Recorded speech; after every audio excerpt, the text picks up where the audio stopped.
Hello बच्चों, ये हमारा मानव जनन का तीसरा भाग है। इसमें हम स्त्री जनन तंत्र के बारे में पढ़ेंगे। ठीक है, तो मुख्य जो है इसमें एक जोड़ा अंडाशय होता है जिसे हम ओवरी कहते हैं। इसके बाद सहायक अंग अंडवाहिनी यानी फैलोपियन ट्यूब, ठीक है, यानी फैलोपियन नलिका, ओविडक्ट या डिंबवाहिनी नलिका भी कहते हैं। फिर है गर्भाशय जिसे हम यूट्रस कहते हैं। गर्भाशय ग्रीवा, सर्विक्स, योनि, वेजाइना, स्तन, ग्रंथियाँ यानी मेमरी ग्लैंड्स। ठीक है, इसके बाद हम पढ़ेंगे बाह्य जनेंद्रिय, ठीक है, यानी एक्सटर्नल जेनिटेलिया, जघन शैल यानी मॉन्स प्यूबिस, बृहद भगोस्त यानी लेबिया मेजोरा, ठीक है, लघु भगोस्त यानी लेबिया माइनोरा, ठीक है, क्या है योनिछिद्र हाइमेन, ठीक है, भग सेप क्लाइटोरिस। ठीक है, तो हमने क्या एक्सटर्नल जेनिटेलिया में क्या है, पहले देखो मेन क्या है, one pair of ovary, accessory organ यानी सहायक अंग क्या है, fallopian tube, uterus, cervix, vagina, mammary glands. फिर है एक्सटर्नल जेनिटेलिया, इसमें है mons pubis, labia majora, labia minora, hymen, clitoris. ठीक है, अब हम पढ़ेंगे ओवरी क्या है जिसे अंडाशय कहते हैं। ये कहाँ होती है, उदर के निचले भाग में स्थित होती है। कहाँ होती है, उदर के निचले भाग में स्थित होती है। दूसरा, लिगामेंट से जुड़ा हुआ होता है। आकार अंडाकार होता है। प्रत्येक अंडाशय एक पतली उपकला इपिथेलियम से ढका होता है जो कि अंडाशय पिठिका यानी ओवेरियन स्टोमा से जुड़ा होता है। इतने पॉइंट्स क्लियर हो गए।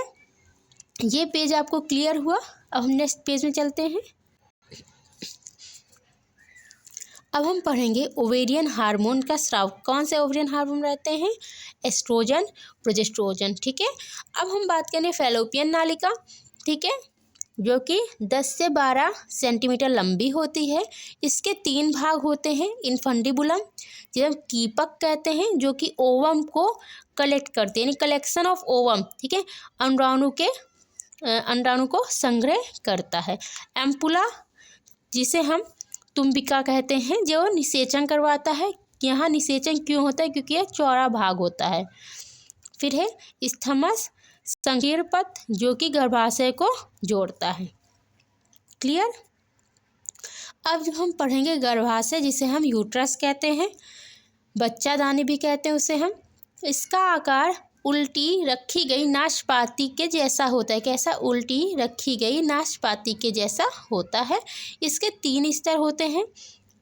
ठीक है, पेरीमेट्रियम जिसे हम पारिक गर्भाशय कहते हैं, परिगर्भाशय कहते हैं, जो कि प्रोटेक्शन या सुरक्षा करता है।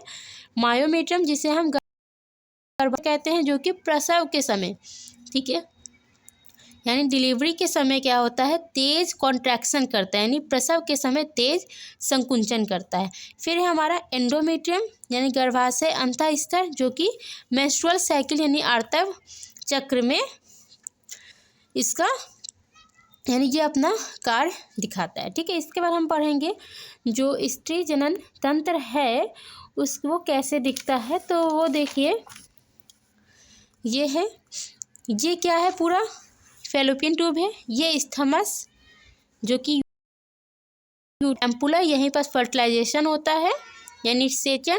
इनफंडिबुलम ये फिम्ब्रिय, जो फिम्ब्रिय है या ऐसे ओवम को पकड़ता है, ठीक है, यानी कलेक्शन करता है। फिर हमने कहा ये और ये ओवरी है, ठीक है। फिर ये यूट्रस है हमारा पूरा। यूट्रस में ये जो है अंदर वाली लेयर है एंडोमेट्रियम, ठीक है, ये मायोमेट्रियम, ये पेरीमेट्रियम।